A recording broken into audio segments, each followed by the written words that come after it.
우리 함께 하나님의 말씀 보겠습니다. 구약성경 요나서 1장 17절에서 2장 10절까지의 말씀 함께 보겠습니다. 요나서 1장 17절부터 2장 10절까지 우리 한 절씩 번갈아 가며 저랑 함께 읽겠습니다. 제가 먼저 읽겠습니다. 여호와께서 이미 큰 물고기를 예비하사 요나를 삼키게 하셨으므로 요나가 밤낮 3일을 물고기 뱃속에 있으니라.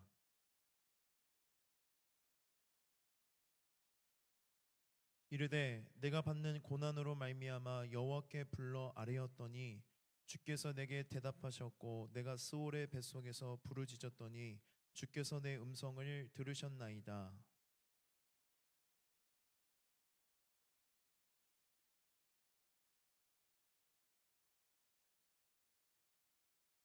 내가 말하기를 내가 주의 목전에서 쫓겨났을지라도 다시 주의 성전을 바라보겠다 하였나이다.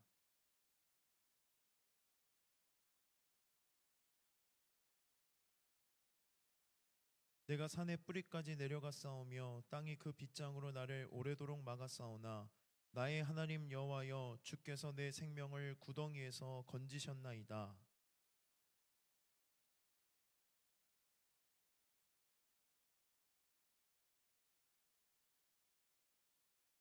거짓되고 헛된 것을 숭상하는 모든 자는 자기에게 베푸신 은혜를 버렸사오나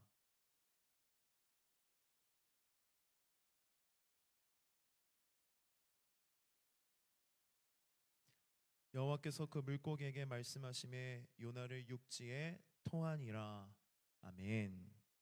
우리는 지난 주일에 하나님의 부르심을 거부한 채 하나님으로부터 도망가는 선지자 요나에 대해서 함께 말씀의 은혜를 나누었습니다. 요나서 1장의 말씀을 잘 살펴보면 도망가고 있는 요나에게 계속해서 붙어 있는 이미지가 있는데 추락하고 하강하는 이미지의 단어들을 요나에게 계속해서 사용하는 것을 볼 수 있습니다. 다시스로 도망하려 하여 욥바에 내려갔더니 요나는 배 밑층에 내려가서 누워 깊이 잠이 든지라 요나를 들어 바다에 던지매. 그리고 오늘 17절 말씀을 보면 이렇게 기록되어 있습니다. 여호와께서 이미 큰 물고기를 예비하사 요나를 삼키게 하셨으므로 요나가 밤낮 3일을 물고기 뱃속에 있느니라. 하나님으로부터 말씀을 맡은 자라는 선지자의 사명을 거부한 채 하나님을 피해 도망가는 그의 인생은 쭉 뭐였냐면 추락하는 인생이었고 저 바다 심연 속 물고기 뱃속까지 떨어져 내려가는 그러한 인생이었다는 것을 알 수 있습니다. 우리가 요나의 기도를 함께 읽었는데요. 요나가 물고기 뱃속에 있었던 순간을 뭐라고 고백하냐면 스올의 뱃속에 있었다라고 표현합니다. 스올은 무엇을 뜻하냐면 무덤과 죽음을 의미합니다. 그러니까 요나가 지금 물고기 뱃속에 들어가 있던 그 순간을 뭐라고 고백하냐면 내가 죽음을 맛봤다. 죽음을 경험했다. 저 죽음의 자리까지 밑바닥을 치는 인생을 경험하고 있음을 요나는 고백하는 것입니다. 그런데 오늘 우리가 읽은 이 말씀이 은혜가 되고 위로가 되는 것은 요나가 하나님의 사명을 거부하고 하나님을 피해 도망갔지만 하나님께서 끝까지 요나를 사랑으로 추격하신다는 겁니다. 그를 그냥 가만히 죽음의 자리에 내버려 두는 것이 아니라 오늘 우리가 읽은 말씀처럼 물고기를 예비하셔서 그를 바닷속에서 죽지 않게 하시고 그를 구원하고 있다는 것을 통해 우리는 은혜와 위로의 메시지를 얻을 수 있습니다. 여러분이 요나라고 한번 상상해 보세요. 물고기 뱃속에서 3일 동안 거할 때에 어떤 생각을 하고 있었을까요? 요나서 2장은 갈 때까지 가버린 더 이상 추락할 수 없는 밑바닥 인생을 살아가고 있는 요나의 기도문입니다.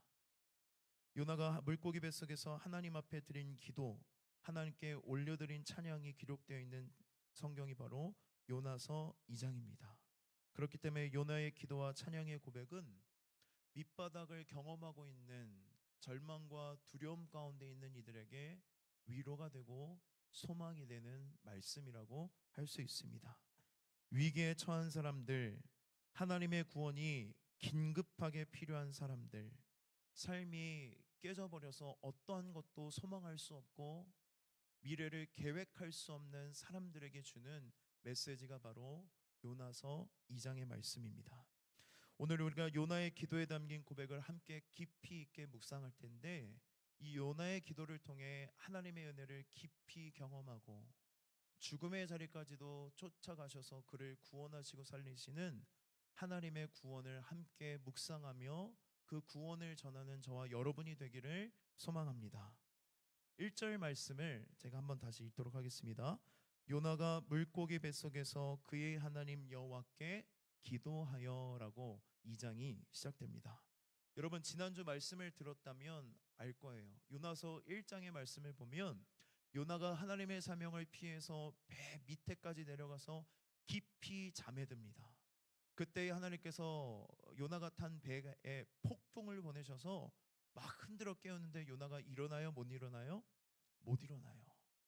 그때의 배 선원들이 막 각자 자기들의 신에게 구원해달라고 기도하고 요나가 잠든 걸 이상하게 생각해서 막 깨워서 너도 빨리 너가 믿고 있는 하나님께 기도하라고 말했을 때도 요나가 기도합니까? 안 합니까? 기도하지 않습니다. 폭풍 가운데도 기도하지 않았던 요나가 어디에서 기도하기 시작합니까? 물고기 뱃속에서부터 기도하기 시작합니다. 기도하지 않았던 그가 기도하게 되었다는 것은 무엇을 의미하냐면 그의 심정에 변화가 일어났다는 증거입니다. 과연 요나는 물고기 뱃속에서 무엇을 느끼고 무엇을 생각했을까요? 우리가 2장 말씀을 쭉 읽어봤지만 요나가 하는 기도의 내용들을 보면 요나는 물고기 뱃속에 들어간 그 순간에는 자기가 물고기 뱃속에 들어갔다는 것을 인지했을까요? 하지 못했을까요? 상상해 보세요, 여러분. 바다에 빠졌는데 물고기 뱃속에 들어갔을 때에 아무것도 보이지 않는 컴컴한 상황 가운데 내가 하나님이 물고기를 보내셔서 물고기 뱃속에 내가 들어가 있구나라는 것을 상상도 하지 못했다는 거예요. 지금 하고 있는 기도는 어떠한 상황과 환경에서 하고 있냐면 자신은 이미 죽었다고 생각한 그 자리에서 하나님 앞에 올려드린 기도가 요나서 2장에 나와 있는 요나의 기도입니다. 요나는 처음에 바다에 던져졌을 때 그는 이미 죽은 목숨이라고 생각했습니다. 왜냐하면 자신이 한 짓을 자기가 알기 때문이에요. 지금 요나가 바다에 빠지게 된 이유가 무엇입니까? 하나님의 사명을 거부하고 하나님의 얼굴을 피해서 숨고 떨어지고 추락하다가 바다에 들어갔기 때문에 바다에 던져지고 바다에서 익사하는 게 자기가 마땅히 받아야 될 벌이고 심판이라는 것을 알았습니다. 그래서 그는 처음에 바다에 떨어졌을 때 자기는 죽었을 것이라고 생각했는데 어느 순간부터 차가운 바닷물이 느껴지지 않습니다. 그리고 코에 뭐가 쉬어지기 시작해요? 숨이 쉬어지기 시작합니다. 또한 자기가 살아있다는 것을 발견하게 되지만 여전히 자신이 물고기 뱃속에 있다는 것은 생각하지 못합니다. 얼마나 껌껌했을까요? 아무것도 볼 수 없지만 뭐 하나는 확실히 알 수 있어요. 내가 아직 죽지 않았구나. 숨이 붙어 있구나. 그럼 나를 죽지 않고 숨이 붙게 하신 분은 누구라는 인식은 있어요? 하나님이라는 인식이 숨을 쉬기 시작하면서 생기기 시작했고, 숨을 쉬면서 그가 뭐 하기 시작해요? 기도하기 시작합니다. 아무것도 알지 못하는 어둠 속에서 그가 할 수 있는 것은 하나님께 기도하는 것밖에 없었습니다. 그런데 사실 이 요나서 2장의 기도가요, 많은 목사님들과 학자들 사이에 평이 갈리는 기도예요. 어떤 목사님과 어떤 학자들은 요나가 정말로 물고기 뱃속에서 회개했다고 설교하고 가르치고요, 어떤 목사님들은 요나가 그 뱃속에서도 가식적이고 거룩한 척하면서 하나님 앞에 기도하고 있다고 가르치고 설교하기도 합니다. 후자의 입장을 주장하는 목사님들과 신학자들은 뭘 이야기하냐면 요나서 4장에서 보이는 요나의 모습을 보고 이야기하는 거예요. 정신 차린 줄 알고 3장에 가서 니느웨 백성들에게 하나님 말씀을 전합니다. 니느웨 백성들이 그 말씀을 듣고 하나님께 돌이키니까 하나님이 심판을 내리지 않는 모습을 보고 4장에서 하나님께 대들어요. 하나님, 이게 뭡니까? 차라리 나를 죽여달라고까지 이야기합니다. 그래서 그렇게 4장의 모습을 보고 2장에서 나오는 요나의 기도가 가식적이고 거룩한 척하는 기도라고 이야기하기도 하는데요. 여러분은 어떤 기도라고 생각하세요? 수련회에 가서 보니까 김관서 목사님이 계속 문제를 내시더라고요. 1번, 2번, 1번 한번 맞춰보세요. 요나가 정신 차리고 회개하는 기도가 맞았다. 2번, 아니다, 요나는 정신 차리지 않았고 하나님 앞에 살기 위해서 가식적으로 드린 기도다. 1번 한번 손 들어 보실래요? 네. 2번. 네. 저는 몇 번을 지지할까요? 저는 1번을 지지합니다. 왜 그러냐면 물고기 뱃속에서도 정신 차리면 그건 인간이 아니라고 생각을 해요. 그 당시에는 요나는 정신 차렸다고 저는 생각해요. 하나님만이 정답을 아시겠지만 요나는 그 앞에서 그가 했던 기도문의 내용들을 보면 진실되게 하나님 앞에 자신을 구원해 주신 하나님 앞에 찬양하고 기도하는 것을 볼 수 있습니다. 하나님께서 물고기 뱃속에 있는 요나의 마음에 무엇을 창조해 주기 시작했냐면 하나님을 향한 그리움을 창조해 주시기 시작합니다. 요나가 그 마음을 느끼고 하나님 앞에 무릎을 꿇고 기도하기 시작합니다.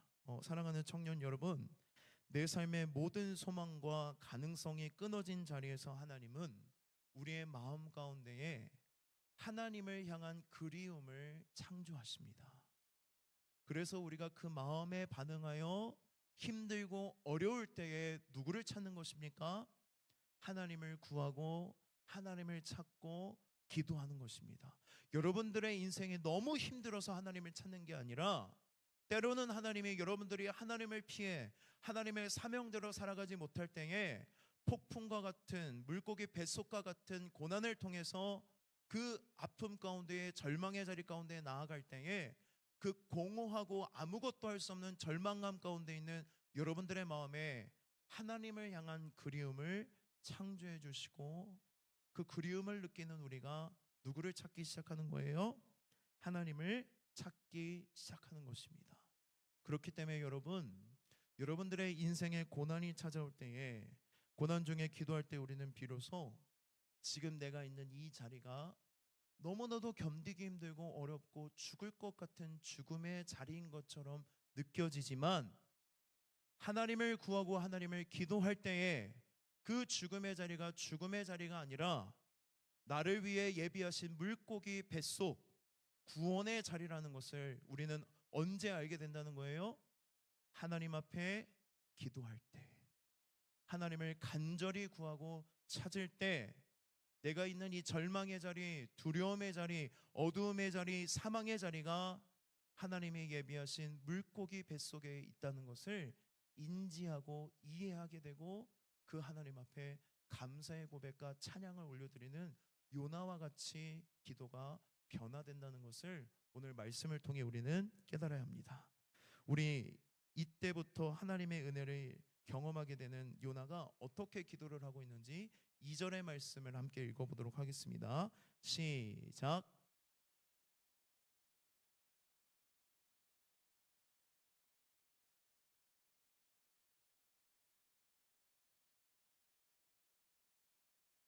아멘. 여러분 2절 말씀 계속 띄워주시고요.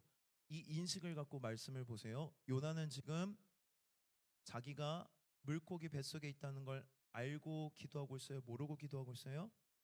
모르고 기도하고 있는데 이렇게 고백해요. 내가 고난 중에 여호와를 불러 아뢰었더니 초록색 주께서 내게 대답하셨다. 그리고 내가 수올의 뱃속에서 부르짖었더니 파란색 주께서 내 음성을 들으셨다. 아까 제가 수올이 뭐라고 설명했죠? 무덤, 죽음. 고난 가운데 하나님을 불렀을 때에 내 기도를 들으시는 분이 주께서가 초록색이고 무덤과 죽음의 자리에서 부르짖었을 때에 내 음성을 들으신 분은 파란색으로 제가 구분해 놓은 이유는 뭐냐면, 히브리어 원어 성경을 보면요, 여러분, 고난의 자리에서 기도할 때 들으신 분을 요나는 어떻게 고백하고 있냐면 3인칭으로 구분하고 있어. 3인칭.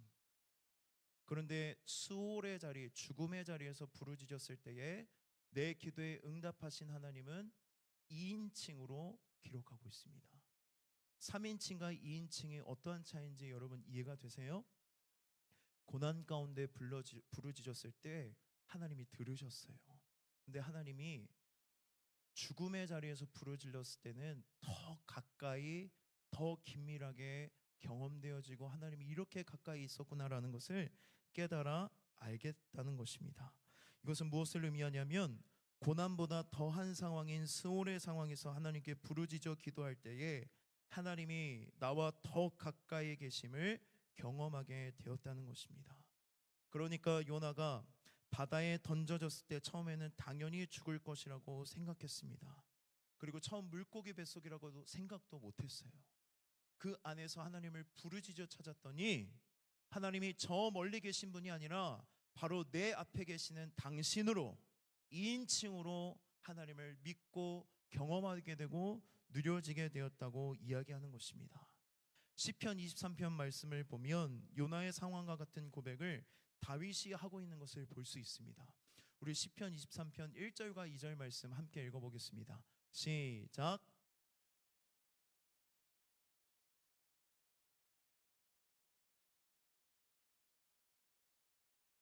네, 말씀을 띄워주세요. 1절과 2절의 말씀은 참 은혜가 되는 말씀입니다. 하나님이 나의 목자가 되어주셔서 내 인생을 인도하실 때 내가 부족함을 느끼지 못했습니다. 그가 나를 푸른 풀밭에 누이셨고 쉴만한 물가로 인도하셨습니다 라고 고백할 때에 그는 3인칭이에요. 이것은 무엇을 의미하냐면, 우리의 인생에 풍족하고 평안할 때 우리는 하나님을 구하고 찾지만 그 하나님을 내 인생 가까이 계시는 친밀한 분으로 느끼지 않는다는 거예요. 구하기는 하지만. 그런데 4절의 말씀을 보면 이렇게 나옵니다. 우리 4절 말씀 함께 읽겠습니다. 시작.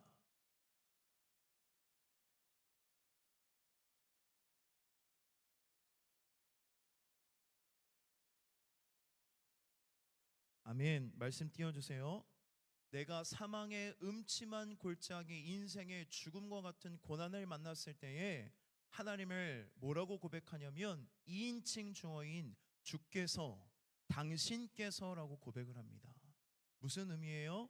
우리 인생이 평안하고 풍족할 때는 그분이 존재한다는 건 인식하고 믿지만 3인칭 주어로 믿는다면 고난과 죽음의 자리에서 하나님을 부르짖어 간절히 찾을 때에 그 하나님이 내 인생에 깊숙이 관여하시고 내 인생을 이끌어가 주시고 하나님의 따뜻한 손길이 어디에서 더 느껴지고 어디에서 더 깊이 경험되어진다는 것입니까? 내가 고난 가운데 있을 때, 사망의 음침한 골짜기에 있을 때 우리는 하나님을 깊이 있게, 어느 때보다도 더 깊이 있게 경험하게 된다는 것을 요나의 기도를 통해, 다윗의 고백을 통해 우리는 알 수 있습니다. 요나가 고백합니다. 내가 죽어갈 때에 하나님을 찾고 부르짖었더니 하나님께서 내 음성을 들으셨다고 고백합니다. 사랑하는 청년 여러분, 여러분들이 인생의 고난을 만났을 때에 반드시 하나님을 구하고 찾아야 되는 이유가 바로 여기에 있습니다. 하나님은 멀리 있지 않습니다. 고난과 죽음의 자리에서 하나님이 나를 버리신 것처럼 느껴지고 하나님이 저 멀리 있는 것처럼 내 인생을 관여하지 않고 인도하지 않고 그냥 나를 내버려 두는 것처럼 보이지만, 그 하나님을 구하며 나아갈 때에 어느 때보다도 하나님이 내 인생에 깊이 관여하시고 나와 동행하시며 하나부터 열까지 세심하게 내 인생을 이끌어가고 계시다는 것을 우리는 고난 중에 하나님을 부르짖어 찾고 기도할 때에 경험할 수 있습니다. 그때 하나님께서 내 기도를 들으시며 그 어느 때보다도 가까이서 하나님을 경험하게 될 줄 믿습니다. 우리 3절의 말씀을 함께 읽겠습니다. 시작.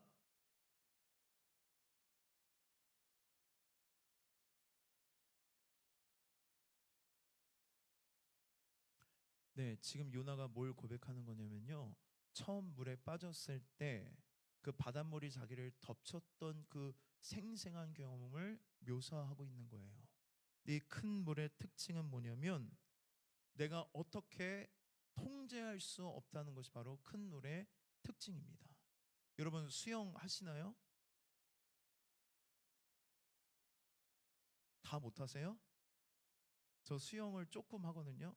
옛날에 초딩 때 YMCA인가 거기서 배영까지 배운 경험이 있는데 제가 수영을 배우기 이전에 초등학교 한 3학년 때인가 2학년 때인가 동네에 있는 실내 수영장에 친구들과 놀러 간 경험이 있어요.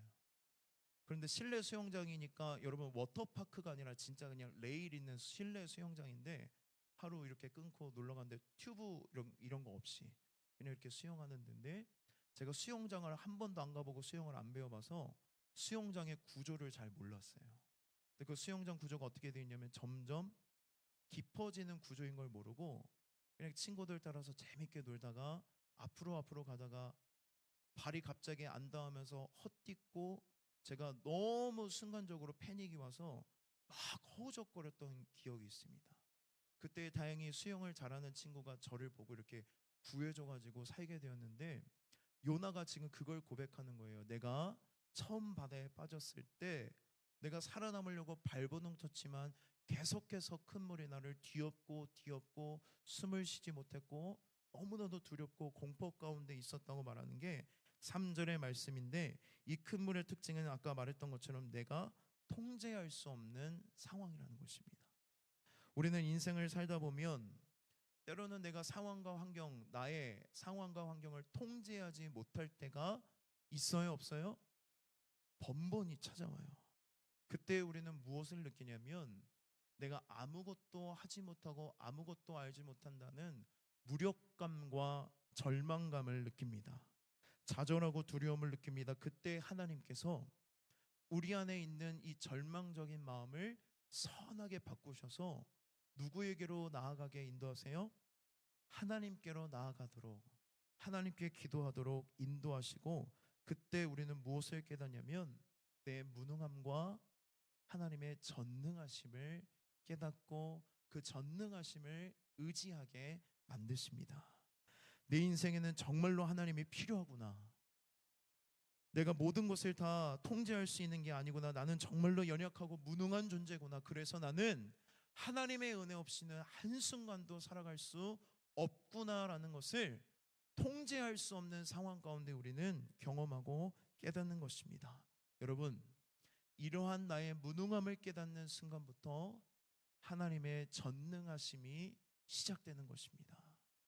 내 인생 가운데 하나님의 역사하심과 일하심이 느껴지지 않는 것은 여전히 내가 내 인생의 주체가 되어 내 능력과 내 지혜와 내 모든 것을 다해 내 문제들을 해결하려고 노력하기 때문에 하나님의 일하심과 하나님의 능력이 느껴지지 않는 것입니다.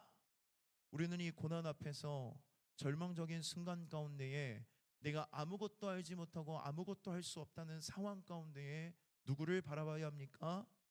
믿음의 눈을 들어 요나와 같이 나를 구원하시는 하나님을 바라봐야 합니다. 우리 요나가 어떻게 또 기도하고 있는지 6절의 말씀을 함께 읽어보도록 하겠습니다. 시작.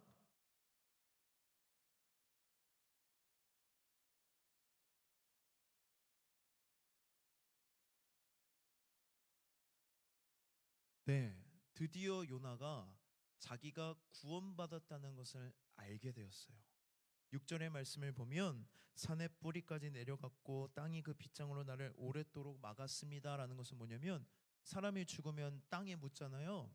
그것처럼 자기가 죽음의 자리에 있었는데 죽음을 은유적으로 표현하는 것입니다.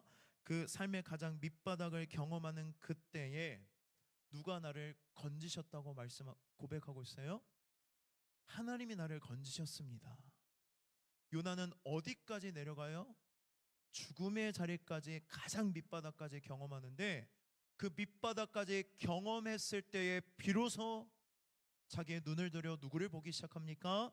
하나님을 보기 시작합니다. 여러분, 여러분의 삶 가운데 임하는 고난, 내가 너무나도 죽을 것 같은 두려움과 절망의 자리는 여러분들이 살 길이고 유일한 소망이라는 것을 오늘 말씀을 통해 반드시 깨닫고 믿으십시오.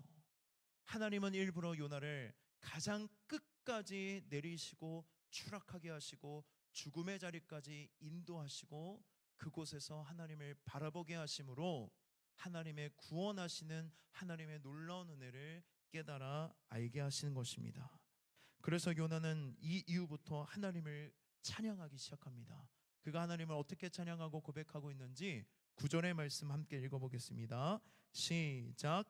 나는 감사하는 목소리로 주께 제사를 드리며 나의 서원을 주께 갚겠나이다. 구원은 여호와께 속하였나이다 하니라. 아멘. 요나가 하나님을 피했던 이유가 무엇입니까? 하나님의 말씀대로 니느웨 백성들에게 하나님의 말씀을 전하면 반드시 저들이 하나님께로 돌이켜서 그들이 구원받을 것을 알았기 때문에 하나님을 피했습니다. 그 이유는 무엇이냐면 저 니느웨 땅 사람들은 절대로 구원받아서는 안 된다는 거예요. 하나님, 저들은 구원받을 자격이 없습니다. 저들은 변화되지 않을 것입니다. 저들은 구원받을 자격이 없습니다. 누구의 평가와 누구의 기준대로 내린 거예요? 요나의 평가와 요나의 기준대로 내렸습니다. 그랬던 요나가 달라지기 시작해요. 변화됩니다. 9절에서 뭐라고 고백해요? 하나님, 내가 감사함으로 하나님께 제사를 드리겠습니다. 나의 서원을 갚겠나이다 라는 것은 무엇을 고백하냐면, 하나님, 내가 이제 니느웨 백성들에게 가겠습니다.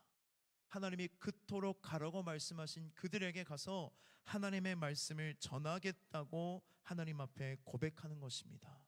여러분, 요나가 왜 이렇게 바뀌었을까요? 요나가 왜 변화가 됐을까요? 그가 죽음의 자리까지 내려가자 그 죽음의 자리에 있는 자신을 구원하는 하나님의 구원의 은혜를 경험하기 시작했을 때에 그의 눈에 보이는 니느웨 백성들은 증오와 멸망의 대상이 아니라 자신과 같이 죽을 수밖에 없는 존재, 하나님이 그들을 구원하시지 않으면 그들은 구원받을 수 없는 존재라는 것을 자기의 구원의 은혜를 통해, 구원받은 경험을 통해 니느웨 백성들을 향한 자신의 시선이 달라졌다는 것입니다. 그래서 그는 하나님의 눈으로 그들을 불쌍히 여기고 긍휼히 여기는 마음을 갖고 내가 하나님의 뜻대로 니느웨 땅에 가겠습니다 라고 고백하면서 마지막에 이렇게 고백해요. 구원은 여호와께 속하였나이다. 할렐루야. 우리는 오늘 이 말씀을 통해 두 가지를 깨닫고 우리의 삶에 순종하고 실천하기를 바랍니다. 첫 번째는 무엇이냐면, 내가 받은 구원의 은혜를 기억하고 감사하며 그 구원이 오직 하나님께 있음을 믿어야 합니다. 구원이 누구에게 있다고요? 하나님께 있다는 것을 믿어야 합니다. 여러분, 구원 받으셨습니까? 구원 받으셨어요? 구원 받으셨어요? 예, 우리는 구원을 어떻게 받냐면 오직 은혜로, 오직 믿음으로만 구원받습니다. 우리는 요나와 같이 하나님을 인정하지 않고 하나님을 피해 도망가는 죄인이었습니다. 구원받을 자격이 우리에게는 하나도 없었습니다. 그런데 하나님께서 요나를 죽음의 자리까지 추격하시고 그를 구원하셨던 것처럼 우리를 가만히 내버려 두면 우리가 죽음의 자리, 절망의 자리로 나아가 내가 지은 죄의 대로 영원한 버린 지옥불에 떨어질 것을 아셨기 때문에 우리를 가만히 내버려 두시지 않으셨습니다. 그래서 우리를 구원하시고자 하나밖에 없는 귀한 아들 예수 그리스도를 이 땅에 보내주시고, 예수님이 우리의 모든 죄를 대신해 십자가에서 그 내가 지은 죄에 대한 하나님의 모든 심판과 진노와 마지막 형벌인 죽음까지도 다 당하셨습니다. 그리고 예수님께서는 죽음 이후에 그냥 끝난 것이 아니라 죄의 삭은 죽음이고 그 죽음의 문제를 해결하러 이 땅에 오셨기 때문에 3일 만에 부활하셔서 죽음의 권세를 깨뜨리시고 예수님의 죽음과 부활을 믿는 우리 모두에게 영원한 생명, 구원의 은혜를 베푸셨습니다. 믿으십니까? 믿으십니까? 우리를 이렇게 구원하셨을 때에 우리가 이 구원을 어떻게 받아요? 내가 무언가를 하고 무언가를 이루어야 받는 게 아니라 오직 은혜로, 오직 믿음으로만 받습니다. 그래서 구원을 뭐라고 부르는지 아세요? 은혜라고 불러요. 은혜는 뭐냐면 자격 없는 사람들에게 하나님이 주시는 선물이 바로 은혜입니다. 그런데 우리는 이 은혜로 구원받았음에도 불구하고 요나와 같이 구원이 하나님께 속한 것이 아니라 나에게 속했다고 생각하며 살아갈 때가 너무나도 많습니다. 구원이 나에게 속했다고 믿고 생각하는 순간부터 우리 안에 작동되는 게 무엇이냐면, 팀 켈러 목사님은 이걸 이렇게 불러요. 자력 구원 프로젝트. 무슨 말이에요? 내가 무언가를 잘해서, 내가 어떤 자격을 갖춰서, 내가 어떠한 행위로 뭘 받으려는 프로젝트, 구원을 받으려고 하는 프로젝트가 우리의 인생 가운데 시작된다고 이야기합니다. 그러니 우리가 구원받았음에도 불구하고 자신을 날마다 정죄해야 합니다. 구원받은 자처럼 살지 못하는 내 삶을 보면서, 내 행위를 보면서 구원받을 자격이 없다고, 구원받지 못했다고 생각합니다. 하나님이 나를 구원하셨음에도 불구하고 내가 구원자가 되어 내 삶을 판단하고 정죄하고 심판하면서 구원의 확신을 이루지 못하는 것이 구원이 나에게 속했다고 생각하는 삶의 모습입니다. 로마서 8장에 이렇게 기록되어 있습니다. 그러므로 이제 그리스도 예수 안에 있는 자에게는 결코 뭐가 없습니까?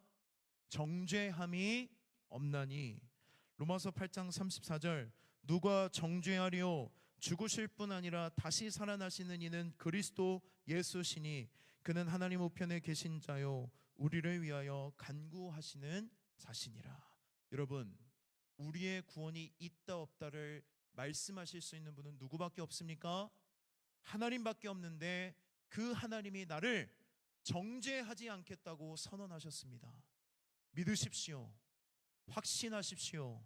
여러분들의 삶과 여러분들의 행위와 여러분들의 자격 때문에 구원받는 것이 아니라 예수 그리스도가 십자가에서 죽으시고 부활하신 그 행위를 통해 여러분들이 구원받았습니다. 그러니 이제부터 그것을 믿는다면 여러분들 구원이 하나님께 있음을 믿고 내 삶에 임한 구원에 대해서 기쁨과 감사함으로 은혜 가운데에 살아가야 합니다. 이것을 믿고 확신하여 영생의 삶을 누려야 합니다. 아멘이십니까? 두 번째로 순종하고 실천해야 될 것은 무엇이냐면, 구원이 오직 하나님께 있음을 믿고 전도 대상자에게 복음을 전해야 합니다. 하나님을 전해야 합니다. 여러분, 여러분의 마음 가운데 좀 부담을 드리려고 해요. 하나님이 주시는 마음입니다. 여러분, 우리의 구원은 나에게 있습니까? 하나님께 있습니까? 하나님께 있습니다. 그런데요, 여러분, 우리는 요나와 같이, 요나가 자신이 구원자가 된 것처럼 니느웨 백성들은 구원받아서는 안 된다고 판단하고 정죄하는 것처럼 내가 품고 있는 전도 대상자가 구원받는 거에 대해서 의심하고 기대하지 않습니다. 저 사람은 구원받지 못할 거야. 저 사람은 변화되지 않을 거야. 저 사람에게 복음을 전해도 소용없어. 어떠한 말씀을 전해도 저 사람은 안 바뀔 거야. 하나님 믿지 않을 거야. 이것이 다 누구의 생각이고 누구의 기준입니까? 다 내 생각이고 내 기준입니다. 여러분도 구원의 은혜로 이 자리에 앉아 있는 건 아닙니까? 여러분도 그 은혜를 받고 이 자리에 앉아 있는데 내가 받은 은혜에 대해서는 생각하지 않고 내 마음대로, 내 기준대로 내가 하나님이 되어 다른 사람들의 구원을 판가름하고 있다는 것을 여러분 기억하시고 이제는 멈추십시오. 중단하십시오.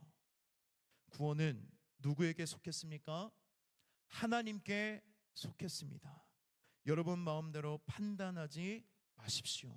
그리고 여러분들이 한 가지 착각하고 있는 게 있습니다. 내 삶이 그리스도인답지 않아서 전도하는 게 어렵다고 생각해요. 내가 마땅히 그리스도인답게 살지 않아서 전도하는 게 너무 어려워요, 목사님. 여러분, 구원은 나에게 속했습니까? 하나님께 속했습니까? 누구에게 속했어요? 하나님께 속했습니다. 내 행위와 내 생각과 내 삶과 내 자격으로 그 사람을 구원하는 게 아니라 하나님께서 그 영혼을 구원하시면 그 영혼은 구원받는 것입니다. 그런데 우리는 분별해야 돼요. 지금 내가 내 삶이 그 사람에게 전도할 수 없는 삶이라는 것이 정말로 성령님이 주시고 양심적인 마음에 흘러나온 음성인지, 아니면 내가 전도에 대한 부담감과 두려움 때문에 내가 준비되지 않았고 내가 그런 삶을 살지 못했다고 변명하고 있는 것은 아닌지, 오늘 이 시간에 기도하면서 여러분 분별하시기 바랍니다. 여러분의 삶으로, 여러분의 행위로, 여러분의 자격으로 결코 그 사람을 구원할 수 없습니다. 물론 삶으로 전도해야 합니다. 그리스도인들이 그리스도인답게 살지 않기 때문에 전도의 문이 많이 닫혀 있는 것은 사실입니다. 그러나 그것이 내가 전도하고 싶지 않은 변명이라면 우리는 무엇을 믿고 하나님을 전해야 합니까? 구원이 내 행위, 내 삶, 내 자격에 있는 것이 아니라 오직 하나님께 있음을 믿고 간절히 기도하며 그 사람에게 뭘 전해야 돼요? 복음을 전하고 하나님을 전했을 때에 누가 그를 구원하십니까? 내 삶이 구원하는 게 아니라 하나님께서 구원하십니다. 믿으십니까? 마태복음과 누가복음 말씀을 보면 예수님께서 표적을 구하는 바리새인과 서기관들에게 이렇게 말씀하세요. 바리새인과 서기관들이 기적을 보여달라고 이야기하는 거예요. 그때 예수님이 살짝 기분이 안 좋으셨나 봐요. 뭐라고 말씀하시냐면, 악하고 음란한 세대 가운데 내가 보여줄 표적은 무슨 표적밖에 없다고 말씀하세요? 요나의 표적밖에 내가 보여줄 수 있는 게 없다라고 말씀합니다. 여러분, 요나의 표적이 뭡니까? 우리는 이제까지 한 가지 의미만 알았습니다. 요나의 표적하면 요나가 물고기 뱃속에서 3일간 있었는데, 그거를 우리가 요나는 뭐라고 고백해요? 내가 스올의 뱃속 무덤과 죽음에서 건져놨다. 그것처럼 예수님이 우리의 죄를 대신해 십자가에서 못 박혀 죽으시고 며칠 만에 부활하셨어요? 동일하게 3일 만에 부활하셨어요. 그래서 우리가 아는 첫 번째 의미는 그 예수님이 말씀하신 요나의 표적은 바로 뭐예요? 예수님의 죽음과 부활. 왜 이 말씀을 하셨느냐? 예수님이 수도 없이 기적을 행했는데 그들이 믿어요, 안 믿어요? 기적을 통해서 그들이 믿지 않는다는 거예요. 그들의 삶이 예수님을 믿고 구원받기 위해서는 하나님이 행하신 기적이 필요한 게 아니라 예수님의 죽음과 부활을 믿을 때에 그들의 영혼이 구원받고 그들의 삶이 변화된다는 것을 예수님이 말씀하신 것입니다. 그런데 두 번째 의미가 있습니다. 두 번째 의미는 누가복음 11장 말씀에 기록되어 있는데요, 우리 마지막으로 11장 30절 말씀 함께 읽고 말씀을 마무리하도록 하겠습니다. 함께 읽겠습니다. 시작.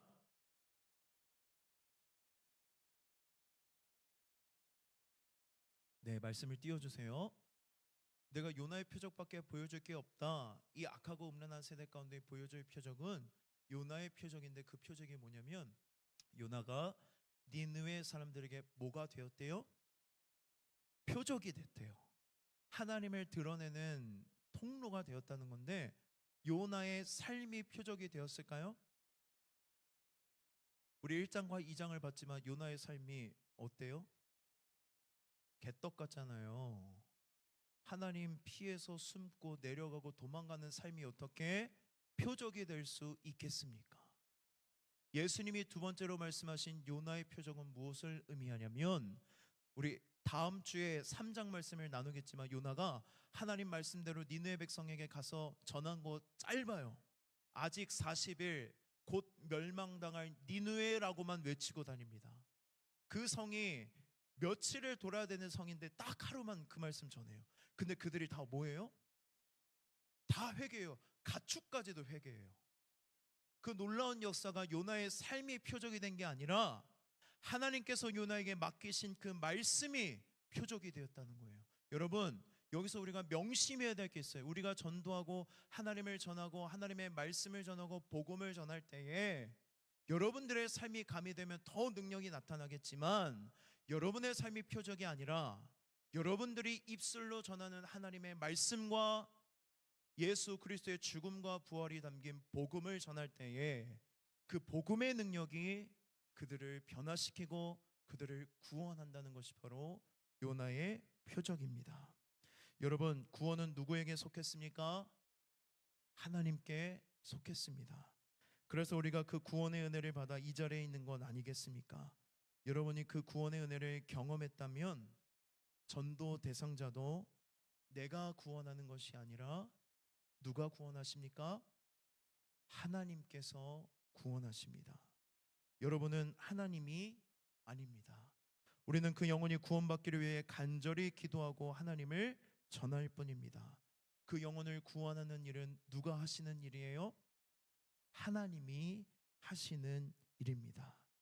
우리 모두는 하나님의 구원하심이 아니고는 구원받을 수 없는 연약한 존재이고 하나님의 은혜 없이는 한순간도 살아갈 수 없는 존재입니다. 그래서 우리가 이 자리에 나와서 하나님의 은혜를 구하고 있는 건 아니겠습니까? 여러분, 하나님의 은혜는 나만 필요한 게 아니라 이 세상 모든 인류에게 필요한 은혜입니다. 여러분 마음 가운데 품고 있는 그 전도 대상자도 뭐가 필요하다는 거예요? 하나님의 은혜가 필요합니다. 그렇기 때문에 여러분, 그들이 힘들고 어려운 때가 찾아올 것입니다. 요나가 스올의 자리에 떨어진 것처럼 사랑하는 전도 대상자가 죽음과 절망의 자리에서 힘들고 아파할 때가 바로 하나님을 전하고 예수 그리스도의 복음을 전할 수 있는 적절한 때입니다. 그런데 여러분, 구원이 하나님께 속했다는 것을 믿지 않으면 그때가 찾아왔을 때에 담대하게 하나님을 전하지 못합니다. 왜요? 또 여러분들 걸고 넘어지는 게 있잖아요. 내 삶이 그리스도인답지 못해서, 내가 자격이 없어서, 내가 이렇게 말하는데 제가 나를 비웃지는 않을까? 여러분, 여러분의 삶이 그를 구원할 수 없습니다. 구원은 오직 하나님께만 있습니다. 그것을 확실하게 믿고 의지하고 순종할 때에 사랑하는 전도 대상자에게 복음을 전하는 하나님의 순간이 찾아왔을 때 우리는 담대하게 하나님을 전할 수 있는 것입니다. 우리 이 시간 함께 찬양하고 기도의 자리로 나아갈 텐데요, 오직 구원이 하나님께만 있음을 우리 함께 믿음으로 결단하고 찬양하고 하나님 앞에 올려드릴